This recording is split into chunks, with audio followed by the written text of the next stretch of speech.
Hello. Oh, it's nice of you to tell us. Let's see, there we go. Those of you on Facebook, welcome. Hope you're having a wonderful day. We're going to get started in just a minute. And those of you pouring into the Zoom room, hi. Glad you could join us today. My camera angles are a little funny, but I'm here. And so is Mr. Holden. How you doing over there, Mr. Holden? Hey, I'm doing good. I've been waiting for this. I haven't had my tea yet today, so. Oh, wow. Yeah. That's you're going hardcore. I'm ready. Well, hopefully everybody here is. And it looks like folks are pouring into the Zoom room here. And those of you on Facebook are starting to show up as well. Zach, can I get a confirmation we're all good over there on the Facebook side?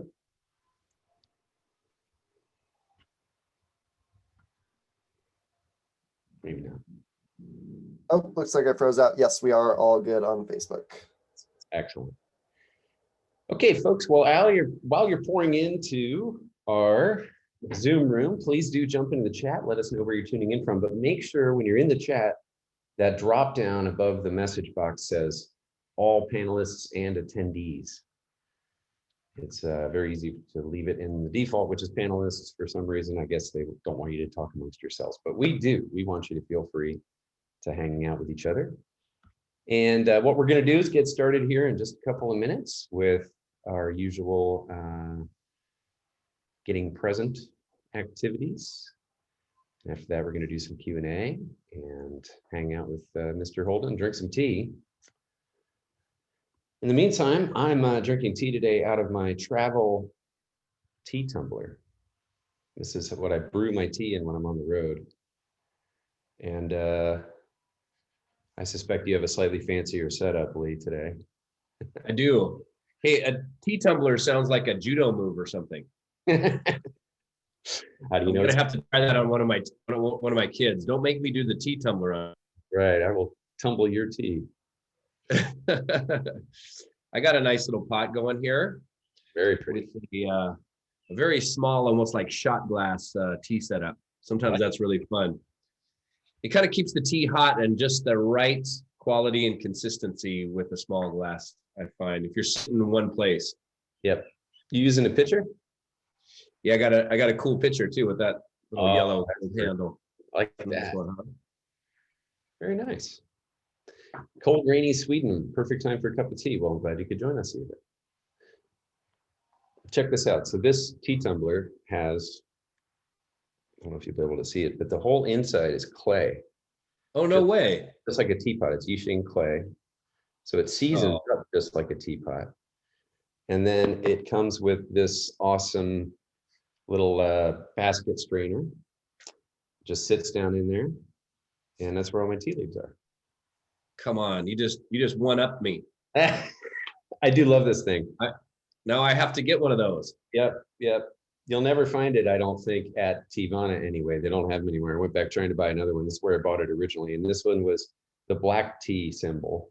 And then they had different colors. So you could have one for oolong and one for green tea and one for black tea.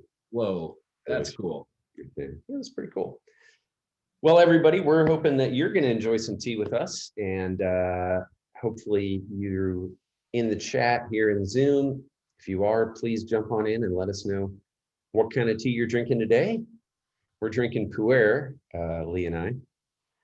I'm drinking an unblended brick mixed with lotus brick mixed with one of the mini tochas. It's a nice. Wow, you're that's kind of one of your staples, your go-to. Yeah, it's a good combo. Yeah, especially when I'm on the road, I always have a little bit of those mini tochas with me. What are you drinking? I'm drinking my go-to as well. I bet you can guess. Trinity? Yes, there it is. See? Like we've done this before. Yeah. We've had many. It's mud water. That's good stuff. Oh, yeah. That company started here in Santa Cruz. That's right. Very cool. Maybe Pamela's here in Santa Cruz. It could be. We have somebody drinking in UK, drinking their usual peace tea, which is good for early evening. Curious about that. Lapsang Souchong with steamed soy milk. That I love. That's smoky black tea. Organic rooibos. I love that. Hi, Carol. Welcome. Glad you could join us. Pu'er 2. Susie's Pu'er is called the Digester. Oh, cool. That's a nice name. I just made my kids chai rooibos with manuka honey.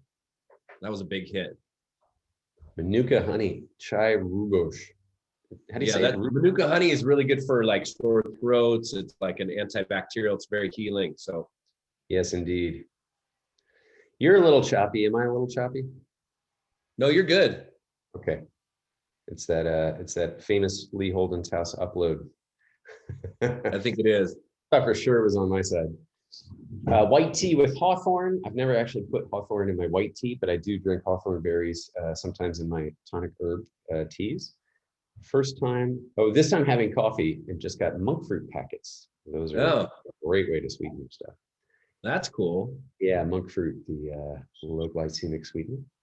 Victoria BC drinking again my cha. I sure do love Victoria BC. Well, so glad you could join us all, everyone. And we're going to jump in here. And here's what's going to happen. We're going to do a little bit of a getting present. Lee's going to guide us in some moment of getting present. And then we're going to take all of your questions. And we will do that in Zoom via the Q&A box. So we're not going to be able to take them from the chat box because we're using the Q&A feature in Zoom's webinar thing. So hit the Q&A if you want to ask questions of Lee, and we'll get them answered. If you're over in Facebook, we will have somebody over there looking at the comments who'll bring your questions over later if need be. So please do feel free to put questions in the comments if you're watching the Facebook Live. But if you're over here in Zoom, please use the Q&A box. We appreciate it. So feel free to get started. And any Qi questions or T questions or Lee questions or anything about any of the stuff that we've got going on or any of the recent classes or really anything, I guess, is fair game for these Q&As, and we'll get to as many of them as we can. All right. Well, with that, we've got folks poured in, we've got our tea poured. How do you feel about giving us a little bit of a getting started ritual? Oh, that sounds great. Everybody, cheers. Nice to be back in a tea session with people from around the world. Let's just bring the cup to our heart. Bring the cup to your heart and let's just make a little circular motion. Just a little circular motion right in front of the heart. And as we do, let's just put our attention on a few things we're grateful for today, yesterday, this week. What comes to your mind as you think and place your attention on gratitude? Take a couple of deep breaths. And then bring the tea up to your nose, take a big deep breath. And then we're going to turn over our left shoulder and exhale through the mouth. Do that again. And let go of anything preventing you from cultivating more experiences of gratitude in your near future. We'll just do a little letting go. Inhale. Anything you want to let go of, take a deep breath. And now take a sip. A mindful sip. And bring that energy of gratitude and present moment awareness into your day, into our session right now. Do that one more time.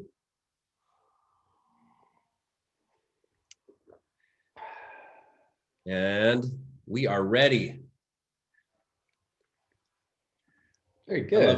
I love our Qigong tea 2-minute ritual. It sets things up really nicely. Yeah, it sure does. Well, for our first question, Sharon is asking, making Trinity tea for the first time, boiling water now, any suggestions? Really enjoy. It's one of my favorites. It's got a really nice balanced profile. So it's not too energizing and it's not too relaxing. In fact, you can drink it in the morning, but this is a tea you can also drink in the evening, at least I find. Just remember to rinse it once with boiling water, pour that off, and then enjoy. Just steep it out to your heart's content. Yep. Yeah, that's really the main key, is just the first one to rinse for pu'er. You just want to give it a very, very quick, like insta steep. Just pour the hot water in like you're about to steep it, but take it out and then dump the water immediately and then steep it as usual. I use it to warm up my cup.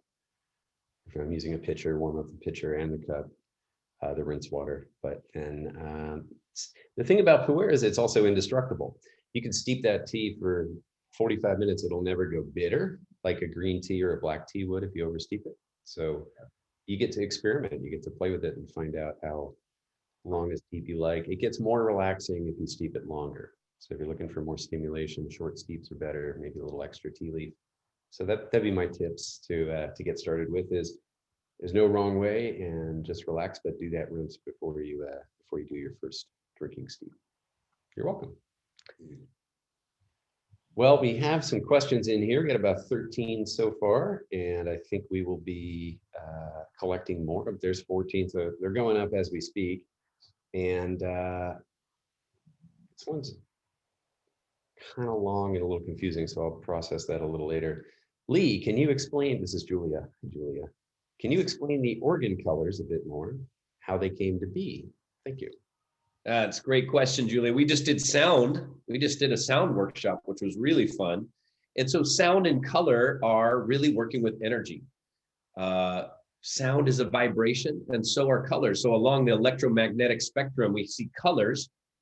And, it's quite simply, the organ colors go with the elements. And so, for example, heart is related to fire, the element of fire. So the color is red.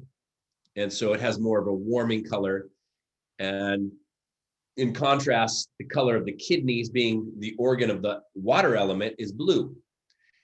Which I find interesting because colors affect our psyche and our energy. And I just read a study that with a placebo pill for insomnia, if they gave people the placebo with a red pill, it had lower efficacy than if they gave the placebo with the blue pill. So the color of the pill, even though they're both just sugar capsules, worked better for insomnia with blue than it did with red, because we perceive colors as energy and they have an effect on our energy system. So, if you want to relax more, blue's a better color. If you want more stimulation, red's a better color. And so as we think about the 5 elements in our organs, the colors resonate with particular organ systems and are used to tune up. Let's see, if you thought of the organs as instruments, we use sound and color to tune those organs to their right frequency so that the instrument of the organ is in tune rather than out of tune. And when they're in tune, we feel healthy, we feel harmonious, we feel emotionally balanced, we feel connected to that element. Mm-hmm. And so, wood is the liver, it's green, things like that. So as we go through the colors, they're pretty intuitive in terms of the colors as related to the elements, and the elements are then related to the organs. We do have some great courses if you want to dive in deeper, like our 5-element immersion, the healing sounds. All those are great ways to dive into sound and color and movement with those 5 elements. Yes, indeed, they sure are. So how they came to be, if I'm understanding you, is intuitive. It was intuitive, and some masters at some point in some time, somewhere, intuited them. Is that our assumption anyway? It probably wasn't documented. I think so. And I think the 5-element system is it's a system of relationships. So it's very different than Western medicine. So if you remember, Chinese medicine looks at the mind, body, and the emotions like a gardener looks at a garden. And so you'll look at different elements and energy, thinking that your mind-body system is organic and grows. It's in this ever process of change, and that one element will influence the other. So there's a generating cycle, like water grows wood. And there's also a controlling cycle, like water controls fire. Wow. And so they looked at these elements, our relationship within ourselves, but also our relationship with nature. And this started to spread out into practices like feng shui. How does your environment influence, how does your external environment influence your internal environment? And how do, let's say, your emotions influence your body? And how does your thoughts influence your health? And so 5 elements describes the relational energy within us, knowing that when you look at a tree, you don't see the fire or the water, but it's in there, right? The tree absorbs the sunlight and absorbs the water and turns into this transformation into wood. And so within us is all 5 elements, and then they will manifest in our emotions, in our physical health, in our mental processes and patterns. And 5 elements describes this, and the way in which we work with the 5 elements is through flows and postures and colors and sounds and archetypes. And so it's a very elaborate system, and colors are just one part. Just one part indeed. Quick question, Lee, are you using an external microphone? I am not. Okay. You're, there's a low frequency hum that I'm picking up, but I think it may be in my speakers. We'll find out. Okay. There are a few other related questions, and I think the next one that makes the most sense to go to is, what's it for? I get this question when I do any flow that is in the 5 elements. My students are hooked on relating everything to a purpose. So how do I explain, like, moon over the lake, etc.? Well, there's lots of ways to explain these movements. I mean, one in general is the general sense of Qigong, because when you're doing Qigong, you're moving slowly. This already is different than most forms of exercise. You're also moving with relaxation, and you don't do that with weightlifting or bike riding or jogging. You're consciously relaxing your body. Now you're also working with intention. So something like moon over the lake, what is the intention? What is the metaphor of that movement? And so the moon represents the mind, and the lake represents the energy of your body. And so mind and body working together. And the explanation can often be, in Qigong, we are working with mindfulness in motion. So you're working with the mind and the body through the energy system. And a lot of Qigong flows can be distilled and described in certain ways. Not every Qigong flow is a 5 element practice. And so as a teacher, when you're describing a flow, what imagery, what metaphors, what lessons do you want to come across in this particular flow? And that's really up to the teacher to impart or distill some lessons from the flow. So as you're describing a movement, first you want to get the mechanics. What's your body doing? And then talk about your breathing. What's the breath like? And then talk about some interesting metaphors or tidbits, or what's the energy doing within that flow. And each one will have a little bit different intention. And so if you think of the flows as a meditation, like you were going to guide somebody through a meditation, you might tell them to relax their body. You might tell them to focus their mind on a particular thing. Present moment awareness, breathing, imagery, visualize this. So if you think of the flows as a moving meditation, it helps you to describe what processes and energies that you want to cultivate. That is a great way to explain it. I think the other thing that I would say to Steph is, Lee will often explain what these movements are for, like why this particular movement or what the energy is doing, or, you know, like what this is for. In the case of the 5 elements in particular during classes. But it's the kind of thing where there's just so much information and nuance and so many different little aspects to each movement. So the first time you see Moon Over the Lake, you may just get the image, you know, there may or may not be a certain amount of explanation that allows it to click in for your particular student. But if you are continuing to hang out and do these practices with Lee over time, eventually you'll really get that explanation and that download of what is this for? What is it doing in the energy system? What are the pathways we're working with, et cetera, in addition to the imagery and in addition to the guidance about how to relax into it.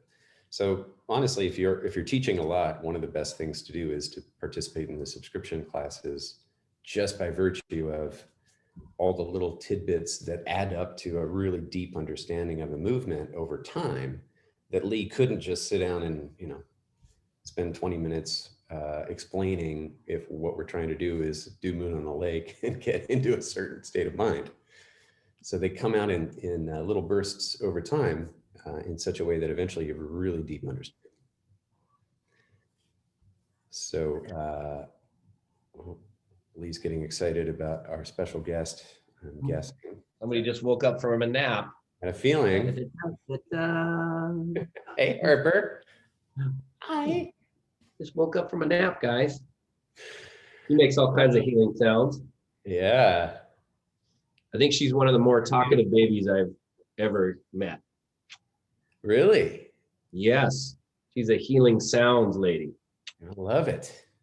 Healing sounds lady. Well, I am so glad to see you, Harper. Very beautiful. I'm seeing a lot of folks throw questions in the chat in Zoom. Please don't do that. We have a whole box for Q&A, and that's where we're reading our questions from. So I've noticed there's a little flurry of activity over in the chat, and we just can't parse them out of there because we can't keep track of which ones we've answered and which ones we haven't, et cetera. So if you did put a question in the chat, please go down to the Q&A button and put it in there, and there's a much better answer to it. Great.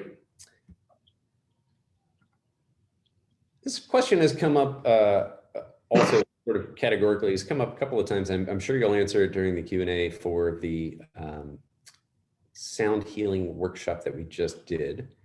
But Alan is asking, when you do the 6 healing sounds, does it matter what pitch you do them? Low or high or natural? Yeah, that's pitch? a good question. That is a good question. And when you do different pitches, you move energy in different areas. So higher pitches tend to rise up towards the head and lower pitches towards the more in the body. Healing sounds are usually done at a normal pitch without trying to raise the voice or deepen the voice. So in general, the sounds are done either vocalized in a normal pitch or done in a whisper. For example, the liver sound is in a whisper. So there's just the whisper sound, and then the vocalized sound that we taught, shoo, shoo. You don't necessarily go shoo. I've never heard them taught in different pitches. It's just the normal voice because we're working with the organs. Now, other chanting you can raise in lower pitches as a way to direct energy to different areas. And I taught some of that when we did the humming part of the first part of the workshop, how to change the pitch to move the energy into different areas of the body. But in general, healing sounds done at just a very even pitch or done in a whisper. Yep, that makes a lot of sense to me. It's really interesting when you make the sounds, the full voice sounds, how you feel it vibrate sort of that area. And I think if you were to start manipulating pitch a lot, it would change that. And so it might not have the same effect. Yeah. Least somebody's asking another question about the sound about sleeping, and sounds in general are very good for sleep because they detoxify, they relax, and they clear. In general, the triple warmer sound is the best sound for sleeping. So it's he, and you do it in a whisper. So it's a nice deep breath. And you could do it with a movement where you just have the hands like this, and then you make the sound. That's hilarious. Zoom doesn't like it when you do that. It's cutting out the sound, but I'll turn on original sound so you can hear me do it, which is.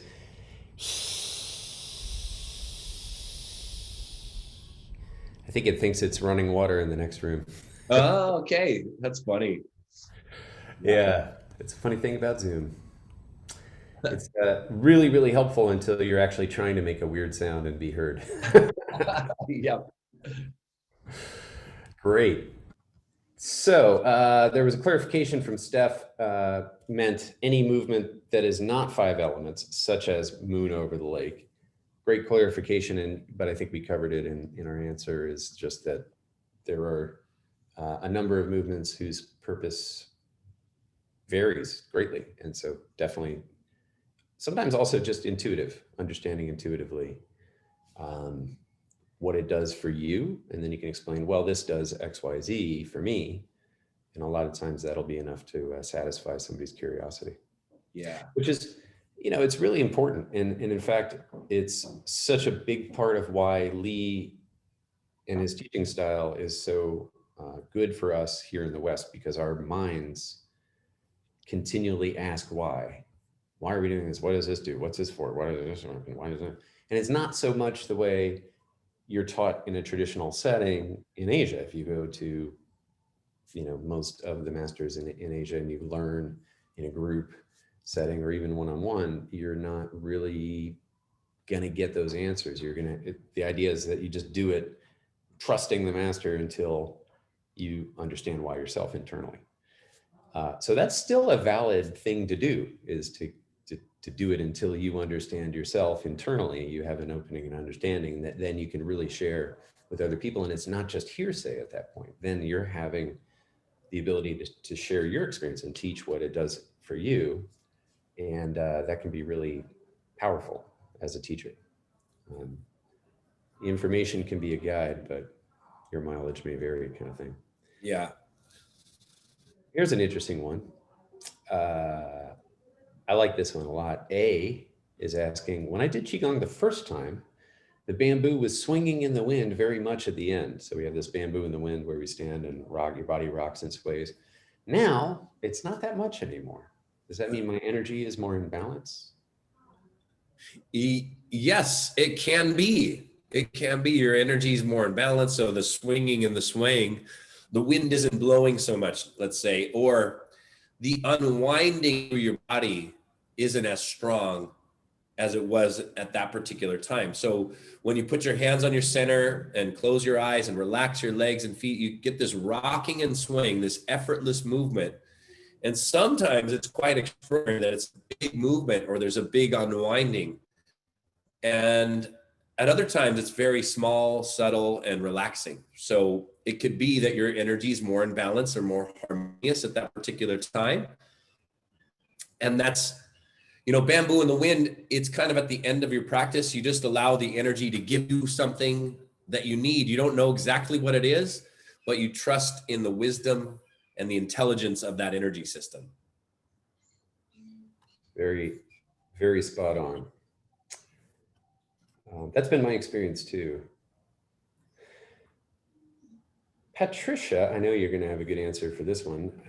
Patricia is asking, I have fallen twice in a short period of time. I do Qigong most mornings and I do the Wednesday live class.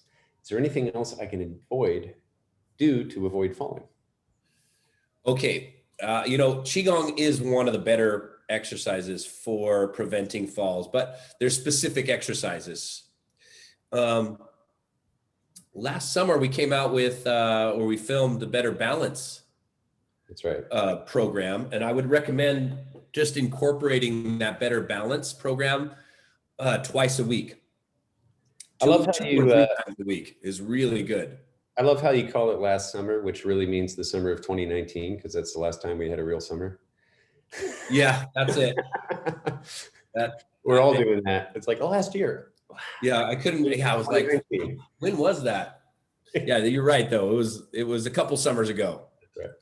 Yeah, it's a great program, Better Balance. It's filmed in Croatia. It's a really beautiful outdoor program, and just great scenery and a lot of movements for building up the strength in the legs, but really building up the proprioception in the lower extremities. Because I think a lot of times in our culture, what has happened is we've spent our whole lives wearing shoes, and our connections to the nerve endings in our feet on the neurological level are dramatically reduced, and the nerve endings in our lower legs, et cetera, because we just kind of tuned out from that part of ourselves relative to people who spent their whole lives walking in dirt barefoot and so forth, and just really kind of continued to work with the feet and the lower body and so forth in a more active way, in a more connected nervous system wise. So eventually the nervous system has a harder and harder time with proprioception in those lower extremities, but you can really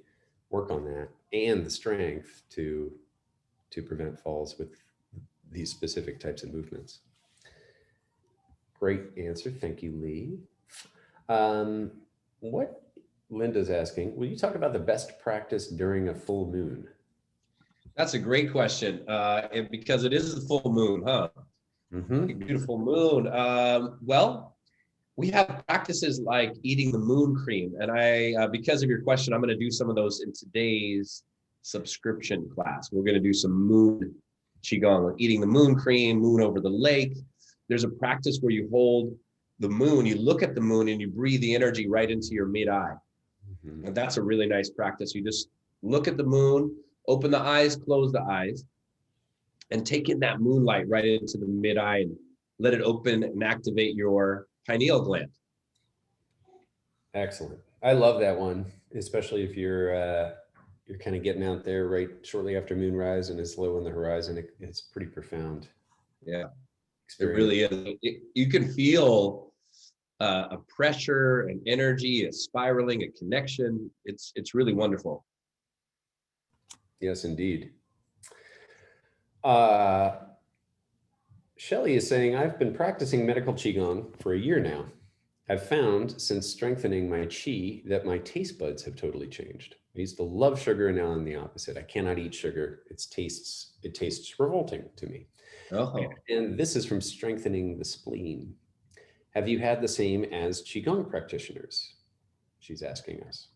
It's a great question and comment. It's probably your body's, you're listening to your body more, and you're probably more in balance so that you don't need as much sugar or substances to go from an out of balance state. Like a lot of stress, often we need a lot of comfort food to rebalance. And so some people feel emotional stress and then they want sugary foods as a way to comfort, because emotional stress needs to be grounded, and sweet is the earth element. And so when we eat sweet, we feel more grounding. We feel more solid. So if you're feeling more grounded already, maybe that element is stronger and you're more in tune and more in balance. And so our tastes reflect what's going on in our mind-body system. Excellent answer. My experience has been that there is a Taoist principle of satiation that people talk about in Taoism, and the principle being that whatever it is that is sort of you're using as a method for kind of handling those things, that out of balanceness and so forth, is something that will at some point you'll be satiated with. You'll have had enough. And then they kind of naturally fall away, or the quitting of those substances, whatever they are, is much easier, or it's more natural. It just sort of seems more effortless and usually permanent. So it's, in my experience, that happened with sugar actually as about a year ago. But the way I think about it is that this moment of satiation and with this thing is like out there on your timeline somewhere in your future, and you're walking down your life timeline towards it. And when you do these practices like Qigong, and you do these things that bring you into balance and kind of create harmony at a spiritual level in some ways as well, not just physiological, at least the way I look at it, you're kind of walking toward it, but it's also, those practices are bringing that satiation point closer to your present day. And so, I mean, certainly there are, people who smoke cigarettes until the day they die, and their satiation point was just happened to be longer than their life. So that's just sort of my way of interpreting it, and my experience as somebody for whom these practices, I believe, did allow many of those other unhealthy things, or things that were out of balance, to fall away over time much more effortlessly than all the people I watch kind of forcing themselves to quit things with a lot of willpower and energy. So hopefully that's a helpful answer.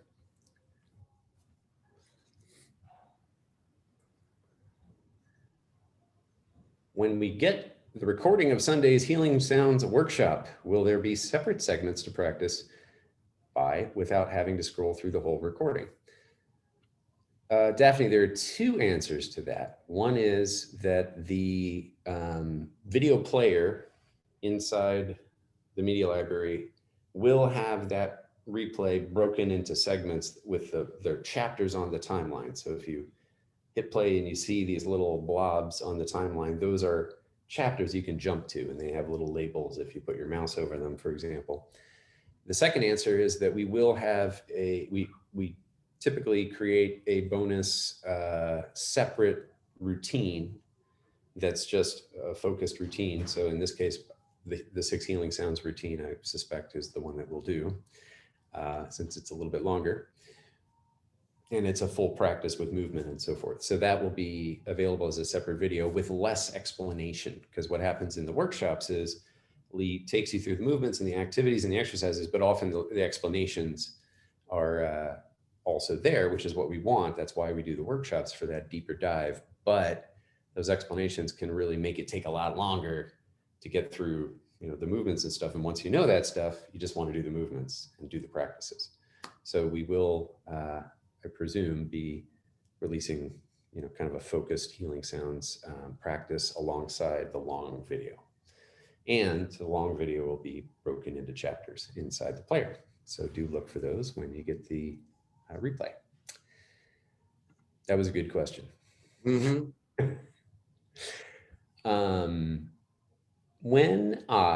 This is interesting. When I exhale through the mouth, this is Elaine. When I exhale through the mouth strongly, I start coughing. Is this normal? Also, recently I've started to choke easily. Is there any exercise I can do to help with this sort of stuff? Thank you. Yeah, part of, sometimes that does show something happening in your lungs. And so we want to strengthen the energy of your lungs. If you're coughing, it's sometimes the connection between lungs and kidneys. In Chinese medicine, they say the lungs will bring the qi and the breath in, but it's the kidneys' job to root the energy in, or to grasp the qi, as it's called. Now, if when you inhale and then when you exhale, you start coughing, we want to strengthen the kidneys, because the kidneys might not be grasping the qi. So that can be a little bit of a subtle thing. Yes, strengthen the lungs, but also strengthen the connection between lungs and kidneys. So my suspicion is that we want to strengthen your kidney energy and establish that harmonious relationship between lungs and kidneys. Because if you inhale and then your body isn't absorbing it, it's often a coughing out. And so when we have asthma or chronic coughing, Chinese medicine practitioners will look at lungs and kidney and that relationship. So as we've been talking about the 5 elements, you want to strengthen the relational energy between each of these elements as well as the element itself. That makes sense. It's funny, all this Chinese medicine stuff, the answer is always, well, it's all kind of related, isn't it? Yes. Because it is. And here in the West, we tend to try to decompress it all into decompose it all into tiny bits.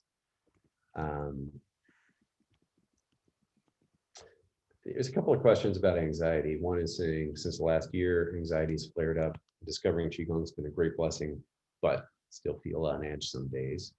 And Michelle is asking, anything for anxiety attacks?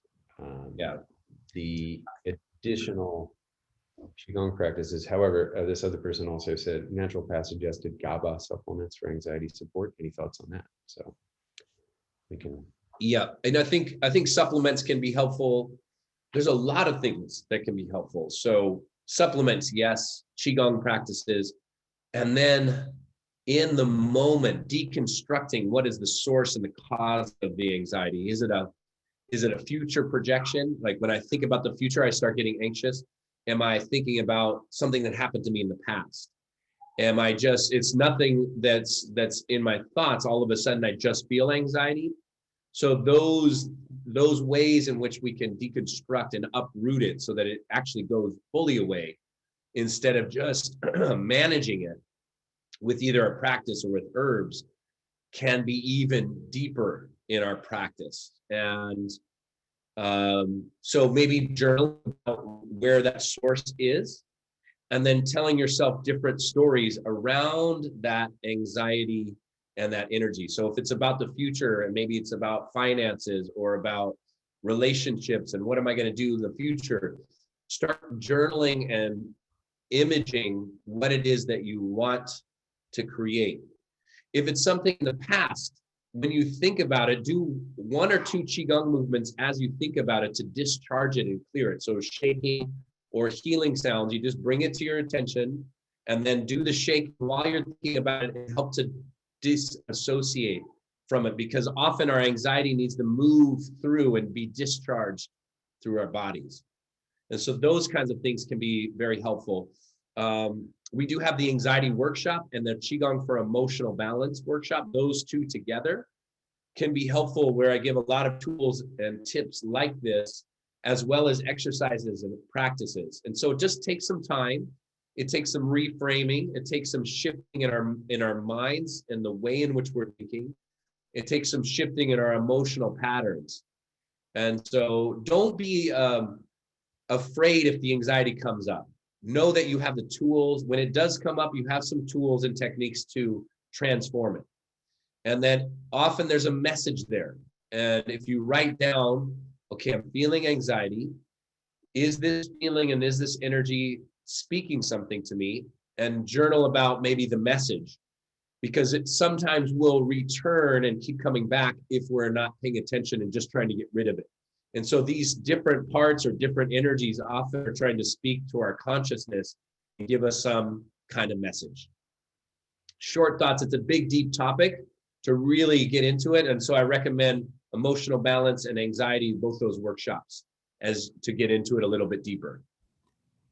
Yep. Yeah, there's some really good techniques in there for dealing with it, both in the moment and also practices to kind of reduce that response in the body.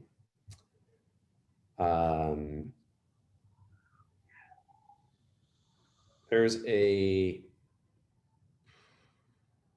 having a little bit of a hard time parsing, but I think what I'm reading from Vivian is, are there any contraindications from exercises or hanging upside down? So I think maybe talking about hanging upside down as part of whatever it is that she's doing to try to get issues. Yeah, like yoga exercises or inversions and things like that. These are great exercises as long as you're doing them correctly. Mm-hmm. So we don't want to do a headstand and injure our neck. Right. So some simple things is just to put your feet on some pillows, or to do lying down on your back and doing some stretches with the legs up in the air. Mm. Those can be very helpful, and it doesn't have to be too complicated. The inversion devices are good and can be helpful, but not always necessary for overall health and vitality. I mean, I think they are helpful techniques as long as you enjoy them and they work for your body. But you don't have to do it to keep your qi circulating. Got it. Yeah, she mentioned the other day I had strobe-like multicolored lights in an arch in my left eye with a very slight ache in the temple of that side. And then somebody else in the chat is saying glaucoma. Don't stay inverted if you have glaucoma. That's true. So I guess, Vivian, if you want more clarification, or if you can help clarify the question a little bit, just because it was a little hard to parse and make sure I'm asking Lee the right question. I hope I was. We'll find out. There is a interesting question about migraines from Jean, probably Jean. How to prevent, and once I notice the visual disturbances that signal it, is there anything I can do to mitigate?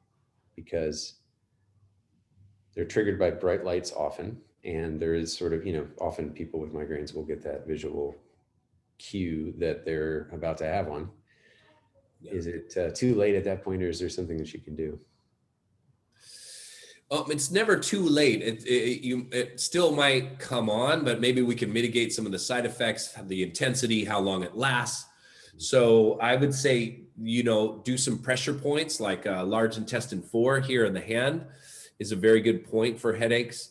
Massaging the back of the neck. We have I would say for prevention, work with the Qigong for Headaches program that we have on our website.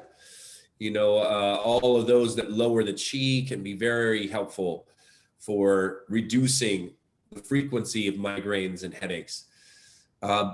Breathing exercises are helpful because when you become more oxygen efficient, you tend to, you get better circulation, overall circulation. And so the Qigong for breathing, the Qigong for headaches, and the workshop that we just did, the humming exercises really clear the energy of the head. So the healing sounds workshop, that first part is really good. The research is showing that humming is really helpful for circulating energy in the head. Humming is helpful for circulating energy in the head. I do love that. You can feel it, right? You can, and it's also just fun to do. So there's that. It's a fun thing to do. It's true. It's true. I'm doing a lot more humming after I did that workshop. Yeah, exactly. Me too. And occasionally different pitches, because it's like once you turned us on to the fact that it actually vibrates a different part of the body, it's been interesting to play with that. It is. It really is. It's really fun. Here's an interesting one. I've never really actually heard of this. Recently, I was struggling with plumstone throat for over about 2 months. Started doing Qigong in the morning in the sunshine, and it went away. Finally went away. I have a thyroid cyst and was convinced the globus had a physical cause, but maybe it was because of anxiety, like everybody told me. Can you now recommend any specific exercises to help heal the thyroid cyst? Okay. Plum pit throat is actually a diagnosis in Chinese medicine. Oh. When you feel like you have some emotions and you want to speak, but you don't, you suppress it, or you just feel like there's some energetic tightness around the throat. And, it often is coming from a variety of different things. Good emotional stress, anxiety, holding in your emotions, not speaking from what's in your heart. You can manifest as thyroid issues. So working on the thyroid things, I would say the fountain, working on the kidney, because the end of the kidney meridian is right here, and kidney 6, which is just below the ankle bone, is the best point on the body for throat. So kidney 6, massage that right under the medial malleolus, and then do kidney flow, the fountain. And that's really great for the throat. Here, here. We were talking about headaches a moment ago, and then before that, we were talking, or as part of that, we were talking about humming. Rita is saying, and I actually have heard this from a few people during the workshop, I got a headache, especially from the humming part of the healing sounds workshop. Yeah. Causing that? It is clearing, it's detoxifying. So when you are making the sounds, you're moving a lot of energy through the head, moving congestion. So often headaches are a sign of detoxification, right? When you're hungover, first thing we get is a headache. So your body is processing and clearing some toxicity. So in the beginning, especially when we did the full 3 hour, it was a lot of energy movement and work. You can detoxify to the point where you get a headache. So if you do get a headache after practice, drink some tea. Green tea is especially good for headaches.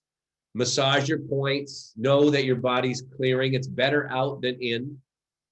And then when you do your home practice, just do it a little bit less than what we did in the workshop. So a 20, 30-minute practice consistently a few times a week will keep the circulation going. And then that detoxification becomes less and less. And you actually feel really good. And hopefully there's a healing response and a clearing from that. Yes, indeed. That's a great thing to know. So here's an interesting sort of couple or, there's 2 or 3 tea related questions that I think we should tackle. The first is, can you recommend an herbal tea that helps to lower high blood pressure? An herbal tea. Yeah. So high blood pressure in Chinese medicine is often liver yang rising. So things that are going to soothe the liver. So it kind of goes in a pattern of consistent stress creates agitation. Agitation creates heat because it's friction inside your body. Heat tends to rise and create high blood pressure, headaches, tension in the neck and shoulders. So main thing, lower your stress, do more Qigong practices. Then the teas, you can do herbs, like, a free and easy wander, the Chinese herb. There's a variety of different headache types of herbs or high blood pressure herbs. Probably want to see an acupuncturist to get the best herbal formula for you. But for teas, I think anything that's calming, chamomile, peppermints, whatever you really like, because just sipping on hot water and relaxing is going to be good for that symptom. So as you sip on your tea, whatever it is that you really enjoy, take deep breaths, do some gratitude practice like we did at the beginning of our session today. And those are going to be very effective for calming that liver energy and making you feel more balanced. Yes, indeed. I think there are also, as you say, you really, if you're going to try to, if you're going to get the best kind of recommendation from an herbal standpoint, you should see somebody who can actually look at your particular situation, because as we've been talking about, the Chinese medicine is, everything's so interconnected, and what happens is people have different reactions to different things, or there's different reasons causing your thing than there might be for somebody else, or ways to mitigate it. But I love that suggestion that just sipping warm tea and relaxing and sort of doing it a little more consciously might be a good suggestion. Here's another interesting one. Can you recommend any caffeine teas? This is Alida or Alida. Can you recommend any caffeine-free teas besides herbal teas? There's a little bit of a conundrum in that tea is formally Camellia sinensis, and Camellia sinensis is a tea plant, is the actual tea plant, green tea, black tea, oolong tea, formally teas, things that are really considered true teas, come from the Camellia sinensis and its variations. So tea formally is a caffeinated beverage. Then herbal teas, what we call tea in a casual sense, or tisanes or herbal infusions, or other words people use who are really pedantic about the word tea, might use, and to avoid saying tea about them. But what we call herbal teas are basically any tea that's not a true tea plant, Camellia sinensis tea.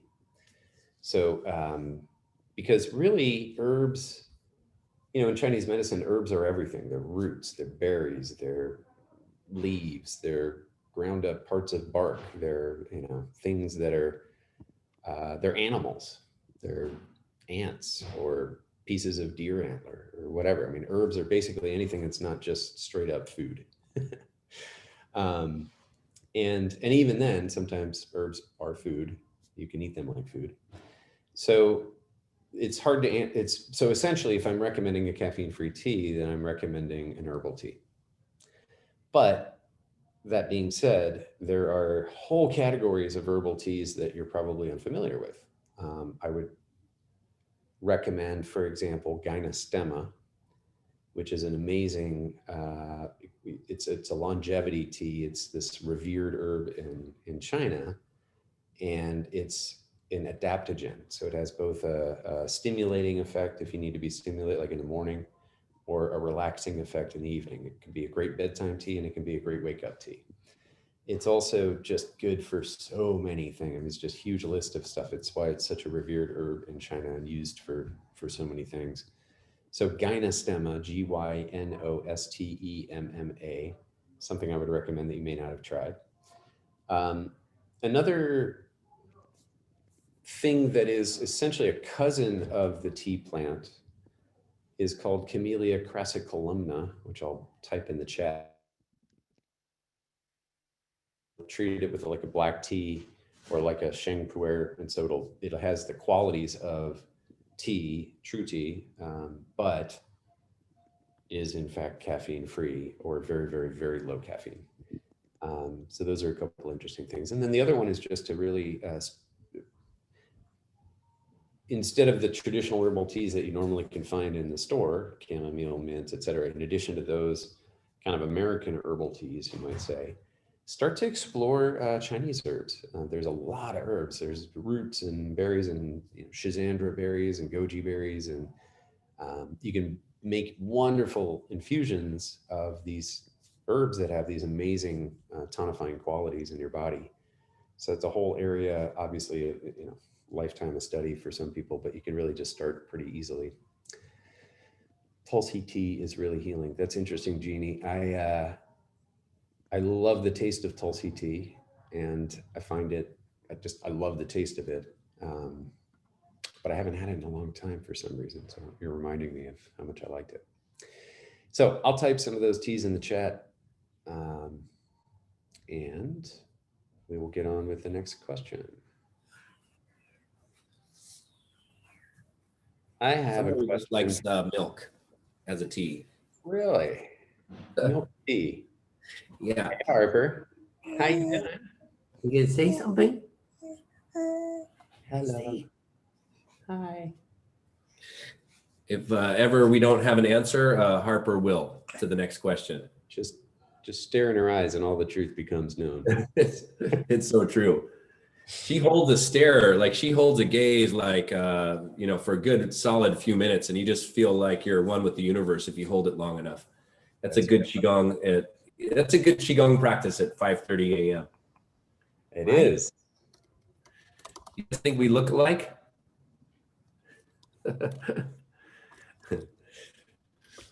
That is an adorable, adorable baby. Hot water and lemon would be an alternative to herbal tea or caffeine tea. Little manuka honey, hot water, lemon. That's not a bad way to go. Pretty good to me. Yeah. Hey, someone just had her first bite of sweet potatoes and bananas the other day, and it wasn't me. And it wasn't you. It wasn't you. It wasn't me. So, but it was somebody here on the screen.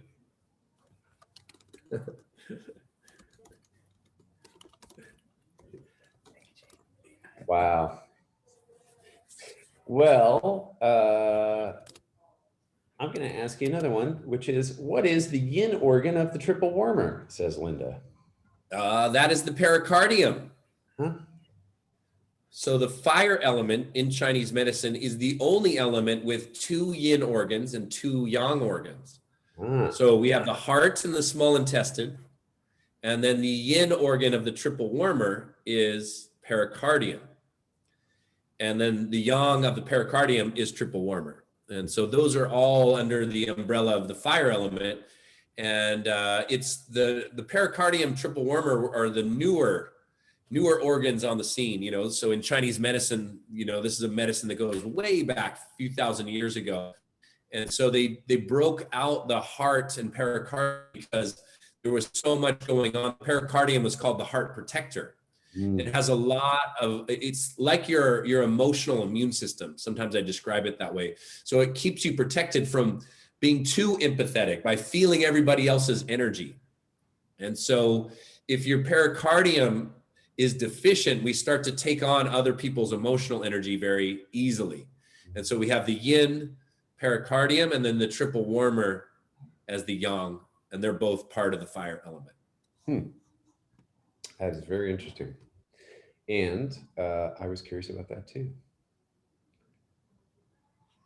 Here's an interesting one I think you'll have a good answer for. Susan is asking, I understand that flows are important and why, but I still tend to skip or hurry through unless I really like the movement.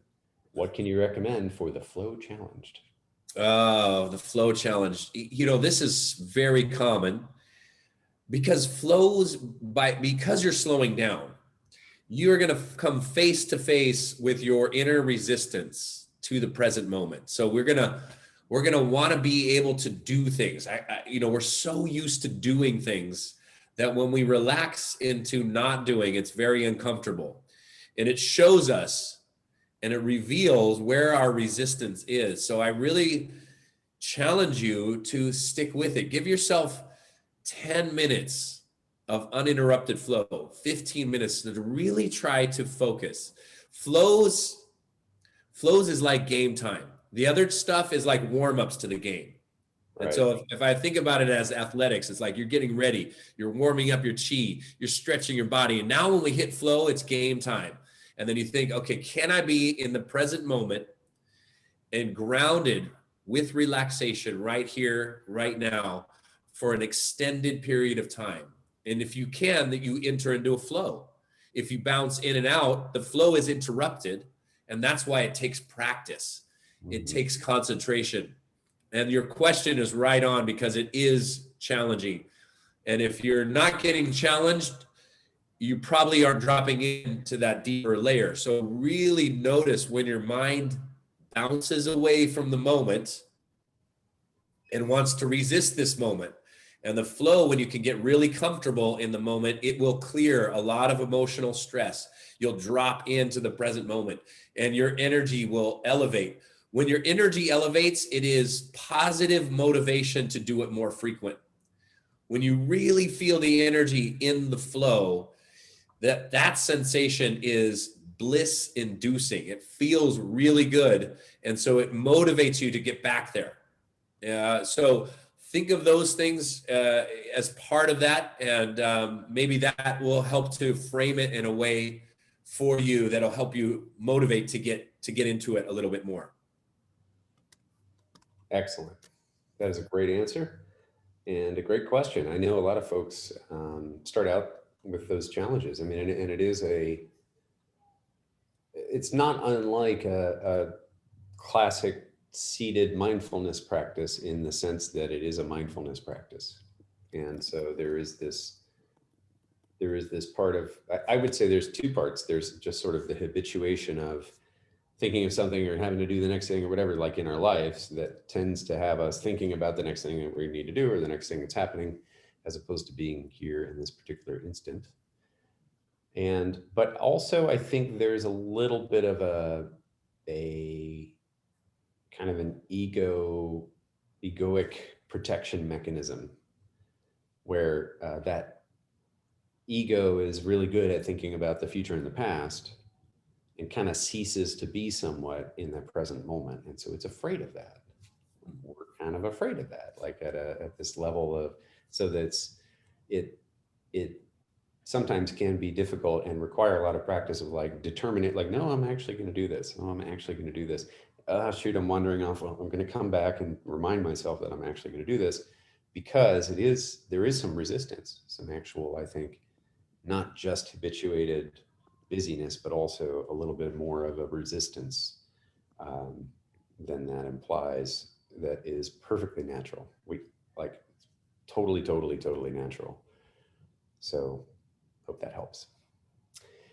We're going to jump over to our good friend Zach, who's going to bring in all of our friends from Facebook, those who threw some questions in the pool. And so I'm going to turn it over to you, Mr. Z. Sounds good to me. Yeah, we have a few questions coming in from Facebook. The first is going to be from Marla. What can I do to help me out with vertigo? Okay, vertigo, too much energy going up. Often it comes in the ears.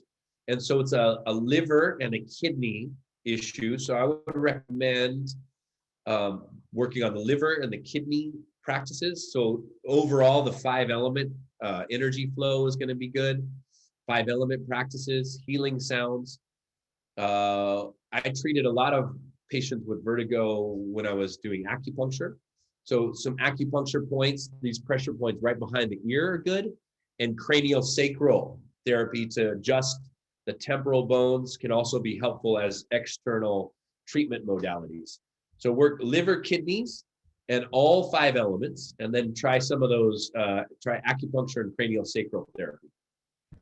Perfect. And then Lorna is asking, is there anything I can do to help me reduce my, and I'm definitely going to butcher this, but it's trochanteric burstus pain in my outer thighs. It's so very painful. Trochanter. I think that trochanter. Okay, so There we go. outer thighs is the gallbladder meridian. It goes right through the IT band. And so liver and gallbladder are paired organs. So what we want to do with that is, get the liver gallbladder working. I think, practices like swimming dragon. We do that a lot in the video class subscription. Qigong in general is going to be very helpful. Work on the liver meridian, lower stress. Gallbladder specifically is interesting. It has the mental emotional quality of decision making. So I'm not sure if you look at, are you struggling with certain decisions and can't decide? Is it come up frequently during the day? What should I do here? What should I do there? That's often a gallbladder issue, can manifest in the body. So those are some thoughts on that. Otherwise, just do more leg stretches. Video class subscription, that Qigong for low back workshop has a lot of great leg exercises. Perfect. And Amy is wondering, what's a good healing sound for stronger bones and also a sound to help with tinnitus? So bones and ears are part of kidney and the water element. So I'd recommend doing practices for the kidneys. Again, we talked about it earlier, but the fountain and Zen circles. Check out on our website, QiGong for healthy bones, and part of our healing series. We're going to have some practices in there called bone breathing and a whole bunch of exercises that would be good for your bones and your whole kidney system, indirectly for the ears. One thing you can do when you finish a Qigong practice and have all this energy on your hands is hold them over the ears and send some good energy right into the ears. Beautiful. She'll be super stoked on that. And Craig is curious, what is the purpose behind the pause on the in-breath and the out-breath? Is there another purpose besides awareness of quietness of thoughts? Slowing down the breath makes your body more oxygen efficient. So when you slow down your breath, your body becomes more oxygen efficient. So over breathing is like overeating. It congests the system. Oh, and it also, when we overbreathe, when we breathe fast, it's a stress response. And so slow breathing does a lot of different things. Yes, it quiets the mind, it calms our emotion, it helps us to become more oxygen efficient, which will then elevate our energy. It shifts your nervous system from sympathetic to parasympathetic, which has all kinds of benefits, and probably a whole lot more. So practice it and check in with yourself and see how you feel as you do it, to get a really like an inside out approach from the wisdom that you'll come up with for yourself. What does it do for you? So I'll put it back to you as a question. Practice it and then see what it does for you. Wonderful. And Axia is curious on recommendations for disc degeneration from C4 to C7 of her cervical discs. So what we want to do with the spine is get energy to move through it. We want to mobilize the joints. We want to improve circulation, but we don't want to irritate those injuries or the degeneration. So for that, I'm going to recommend spend more time in the flows. Slow, relaxed flows. Let's get your energy circulating. Let's nourish the energy of the spine. One that I might recommend is turning the wheel, where you bring energy up the spine and down the front of the body. It's part of our microcosmic orbit, this small circle of energy through the body. That can be very helpful for bringing healing energy into the spine. There's also the Qigong for upper back and neck, but just go really gentle if you decide to do that, really gentle on the stretches. The stretches will be beneficial, but don't overdo it. Real gentle on the stretches, and then spend more time in the flows. Perfect. And Michelle is curious what the best tea is for anxiety. Well, there's the best tea for you. Drinking tea can also be good for anxiety. I'm going to recommend Trinity, just to do some pu'er and some, pu'er is good because it tonifies the earth element. It keeps you grounded, which then we were talking about the relation between the different elements, and the heart and the earth have a solid relationship. And when we have a strong earth element, we feel more emotionally centered and balanced. So when you drink tea, relax, slow, deep breathing, make it a mindfulness practice. So you sip the tea and pay attention to the energy of the moment. Pay attention to the taste, the feeling, breathe slowly, and that will be your best practice. It's almost like how you drink the tea will be the solution to that problem.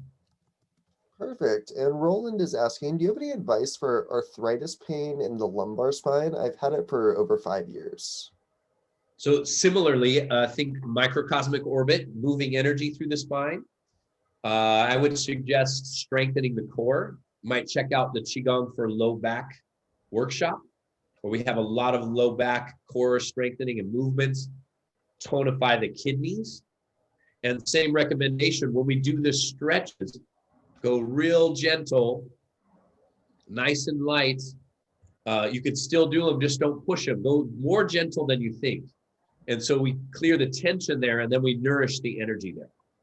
Beautiful. And Ruthie is wondering, what's a good practice for reducing inflammation behind the patella and kneecap? All right. When you're sitting down, take your hands over the knee. Pretend this is the knee. You're just going to massage all around the knee, right around the patellar tendon. I like to do it 2 hands massage, and then slap around the knee, back of the knee, in front of the knee. And then you could do the Qi Gong for joints.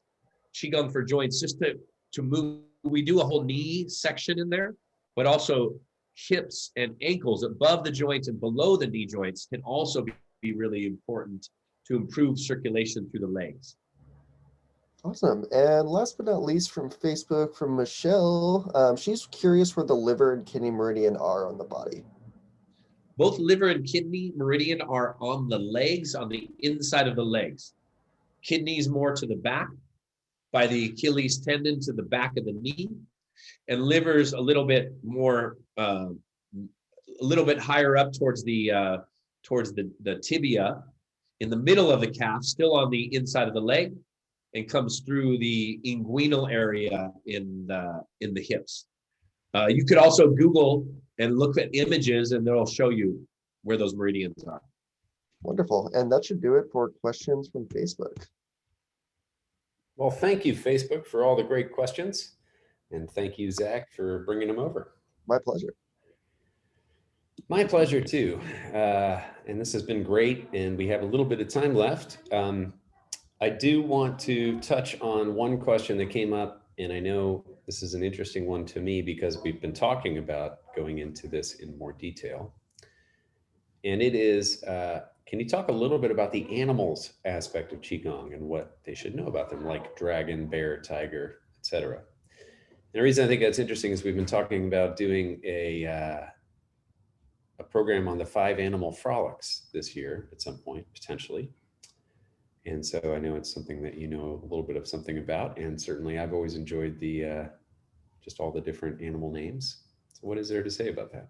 Yeah, well, Qigong mirrors the movements of nature. So whether it's a tree, a river, or a particular animal, these styles came about by describing natural energy, and animals fit into that category. So some Qigong masters developed styles that mirrored more animal-like movements. And so 5 animal frolics was a Qigong style that had names like tiger, dragon, monkey, and then each one of those animals played a particular role in our energy system. So the tiger might be about cultivating your courage and your strength and your power and your confidence, and where the monkey might be as a way to calm your mind and clear mental stress. So each animal is going to do something a little bit different to your personal energy. Yeah, maybe we'll do a 5 animal frolic over a couple of weekends or something like that this year. That'll be fun. Well, it sounds fun. He just used the word frolic at the end of anything, and it makes it sound fun, doesn't it? Yeah, I want to frolic. Who doesn't want to do that? Exactly. You go do some Qigong in the park, and then when people ask what you did on your lunch break, you could say, "Oh, I was out frolicking in the park." Yep, there you go. Seems appropriate. Raise some eyebrows. Well, folks, we actually have a little bit of time, and we're going to do what we traditionally do, which is we're going to give a couple of folks opportunities to come up and ask their question directly. If you do decide to take us up on it, you will be on the recording for posterity. You do that by raising your Zoom hand, and you're welcome to raise your Zoom hand now. And if you had your Zoom hand raised, raise it again, because I lowered it, because what we can't have is people wandering off, and then we call on them and they're not there. So we'll get a couple of folks up and be able to have you ask your question directly. And as I said, you're going to be part of the recording for posterity. So that will be going up on YouTube in the next day or two, or maybe less. I'm not sure exactly when. I think it might be tomorrow. And so do check out our YouTube channel if you want to watch the replay of this and go through a lot of that information again. You're more than welcome. I'd love to have you do that and or share this with friends if you know somebody who needs to hear it. Turtles are frolicking this time of year on the Treasure Coast of Florida. That's cool, Linda. I do love me some frolicking turtles. So first up in our live participants is Rocío. She'll be coming in as a panelist here in just a second. And here she is. And I think we can get the audio and the video going here. Ta-da! Hi, hello.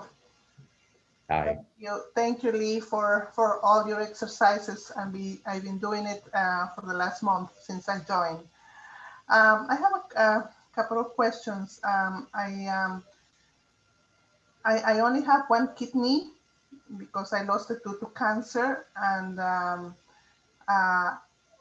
there are many exercises, for example, that we have to touch here in our back for the kidneys. In my case, I only have one kidney. Is there something that you will suggest? I would, if you have only one kidney, I would do extra exercises to help support the energy of the kidney that you have. So because that one kidney is going to do the job for both. So now if you did your Qigong practices, you're going to give that one kidney support. It's like your other energy systems will come in to help out. It's almost like if a friend needed help, couldn't do everything by themselves, somebody else comes in to support that person. It's very helpful. So I would recommend doing more kidney flows, like the fountain and Zen circles. All of Qigong is going to be helpful because you raise your overall energy in your body. Now you have more teammates to support your kidney energy. And so when we're missing an organ, other energy systems come in to help and support. So you're on the right track. Keep up with your practice and just do a little additional kidney exercises, and that will help to really support you. Okay. And another thing is that I've been having problems with insomnia. So I try to do some Qigong before going to sleep, but it's not. It relaxes me, but I sleep. But then I woke up at 3 o'clock in the morning. Okay. So we were talking about the triple warmer, this sound that we did when we came down with the arms. That's going to be helpful. So when you wake up, you can do that sound for about 3 to 5 minutes. Repeat it over. If you don't want to sit up at the edge of your bed, you just lay down, take a deep breath, and you make that sound over and over again. There's a nice, quiet whisper.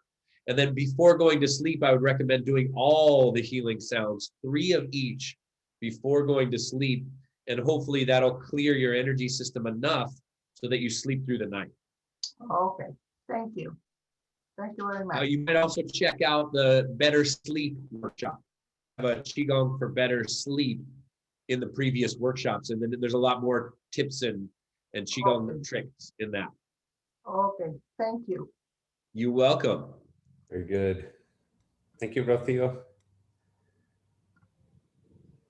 Next up is Liza. Or Lisa? Liza? Here we go. Oh, come on. Zoom's jumping around on me. There we go. It's funny sometimes it'll do that. You just like you get up, it's like just right after you hit it, it disappears right before. Liza, you have the power to unmute and go live. And there Hi. you are. Hi. How are you? Good, thanks. So I want to ask one question to Lee. So he was talking about bradycardia and triple warmer about absorbing people's energy. But in my case, it's like my ex-husband and kids are far, far away. And I still feel their energy. And it's We're having a very hard time hearing you. Are you making out the words, Lee? There's a lot of background noise. Some of it, I think she said, still feeling the energy of somebody else in your life. yeah, correct. Yeah, Lee can help with that. Yeah, That's kind of how we got to know each other. that's right, man. Even at a distance, we feel our, especially our close relationships, or if somebody was close with us, some unresolved energy can really affect our pericardium.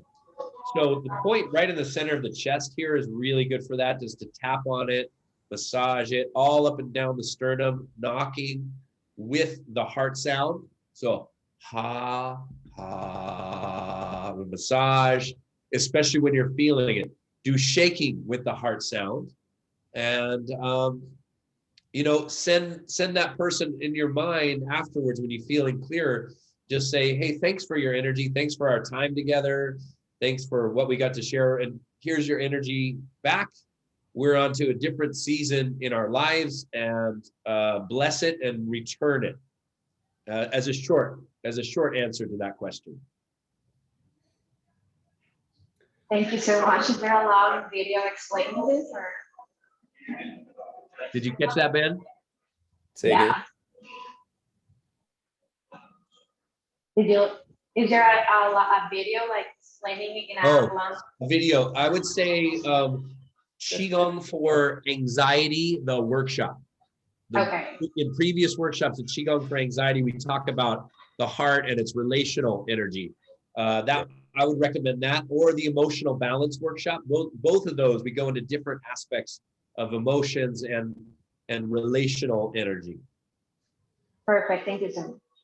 Excellent. Thank you. Yeah, I would agree with that. The other thing that I would say that is going to sound really weird, that was extremely helpful to me, was so there's sort of a difference between still feeling connected and having certain chords and reminders in somebody and in your life, versus sort of an empathic channel where when they start to experience some emotion, you feel it. And often that can be very disconcerting because you're just going on about your day and then suddenly you're overwhelmed with whatever they're feeling. That one, if you can, I found that trees, it's gonna sound weird, but what really worked for me was I have like a smoky quartz crystal, holding that, leaning against a tree and sending the energy down into the earth through the crystal. And it would work in less than a minute. It was shocking how effective it was. So I don't know why. I don't know how I was guided to try that, but it was like, oh, this really works. How is that even possible? So there it is. Your mileage may vary. Well, you know, Ben, trees are transformative. They take our old and give us back new. So they often make some very good psychologists. Just go out to the woods, put your hands on a tree, feel what you feel, and that transformation happens because we exhale carbon dioxide, they give us back oxygen. So the energy is similar of taking what you no longer need and giving back something you do need. And the crystal is something in the earth, so it's very grounding. So I think that was a very good intuitive Qigong practice, creative style. Well, it sure worked. So good luck, Liza. And thank you so much, Paul. This too shall absolutely pass. It is a process, but it's not permanent. I assure you of that. Hopefully that's it's been so many years. I mean, I've been doing the John method, which is amazing. That technique of quantum physics is amazing. But it's been still like lots of energy to process. And I'm like, when is this going to finish? Because I've been separated for a long time. So I'm like, that's amazing. That's connection is still there. Yeah. Many years. Yeah. Well, that also may have a little bit to do with a high degree of empathic ability in general. And so you might also want to cultivate Wei Qi, because that's what can allow you to sort of put up that external barrier without losing your empathic ability. Lee, what would you recommend for that in the short? You know, I'm thinking Buddha Palm. That Yeah. deep. It's a really deep course. That Buddha Palm is very powerful for that. Yep. To really build up. Wei Qi is this external protective energy, and it can be for emotion, especially for empathic folks. And often healers are empathic folks, and so Buddha Palm is really good for both lighting up your hands and being able to heal, but also being able to not take on all the energy and that you're the people that you're treating all the time in a negative way. So if it's still going on over a long period of time, often that is just sort of an empathic turned up to 11, and things that can allow you to have more of that Wei Qi protective field can be very helpful. Perfect. Awesome. Thanks so much for your help. Have a good day. Yeah, good luck. Well, with that, we've reached the end. It is time. Tea time is almost over. So Lee, as you often do, I'd love it if you would just sort of give us a little bit of a moment to send us on our way and go on to the rest of our day feeling enlivened and lifted up as you Yeah. Well, I do have one more sip of tea, so this is perfect timing. Much gratitude. We started with gratitude today, guys, and it's wonderful to just have a deeper conversation, get in tune, talk about Qi and the many benefits of working with this practice. I encourage you to find moments of flow each and every day, whether it's having a good conversation, a cup of tea, doing a practice or a meditation, getting out in nature. Find moments of flow each and every day and cultivate them like a gardener. You're cultivating moments of deep present moment awareness with elevated energy. So cheers to all of you. Thanks so much for joining. Until we tea again. Cheers, everyone. Thank you. And we will see you on the next Tea with Lee, or in the next class, or somewhere on the internet. Take care, everybody.